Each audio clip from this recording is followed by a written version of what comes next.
बच्चों, आत्मज्ञान ये है तो कौन है, कहां से आया है, मरने से पहले कहां था, मृत्यु के बाद तो कहा जाएगा, ये जन्म मृत्यु का रोग कैसे लगा। तो ये बताया जाता है कि मनुष्य जीवन बड़ी मुश्किल से मिलता है और इसमें जो भक्ति नहीं करता वो पहले भी पशु था। हो सकता है कोई अच्छा कर्म कर रखा हो, जन्म भी मनुष्य का हो सकते हैं। और आगे फिर सत भक्ति ना करने से फिर पीछे तू पशुआ की जय गद्दा बैल बनाई, ये 56 भोग कहाँ मन भोरे, कहीं कुरडी चरने जाई।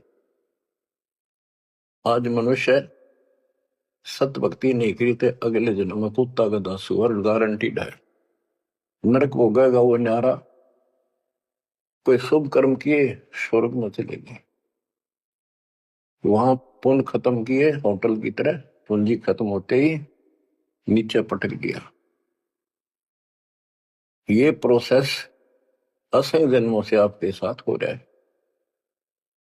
तो ये है आत्मज्ञान। तो जीव है, आज मनुष्य कल कुत्ता भी गधा भी बन सकता है। अच्छे कर्म किया हुआ मनुष्य राजा भी बन जाता है, राज पाकर भी फिर क्या बनेगा, फिर पशु बनेगा, देवता भी बन जाते हैं और देव जन्म को भोग कर पूरा करके फिर कुत्ते गधे बनते हैं। ये काल की भूल भुलैया है जिसमें हमने क्या करना चाहिए, परमात्मा की भक्ति करनी चाहिए, शुभ कर्म करने चाहिए, अहंकार त्याग कर एक अच्छे इंसान की तरह जीवन जीना चाहिए। अब ये मन में आती थी तो पता नहीं था करें तो करें क्या, सारा दिन पेट के लिए पागल की तरह घूमना करना पड़ता है, 100 जगह डांट खानी पड़े, किसी की झूठ बोलनी पड़े, किसी का सच बोलनी पड़े, कर्म फोड़ के सारा दिन करा हुआ है। ये है आत्मज्ञान।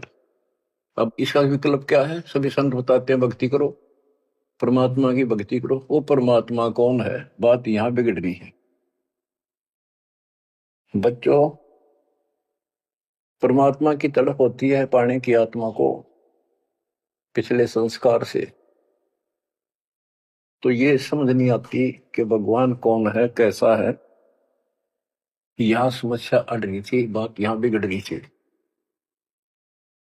ये ज्ञान तो आम दे दिया जाता था कि भाई भक्ति करो, मनुष्य जीवन बार बार नहीं मिलता, आपत्ति जीवन में आती है, भगवान उन कष्टों को दूर करता है।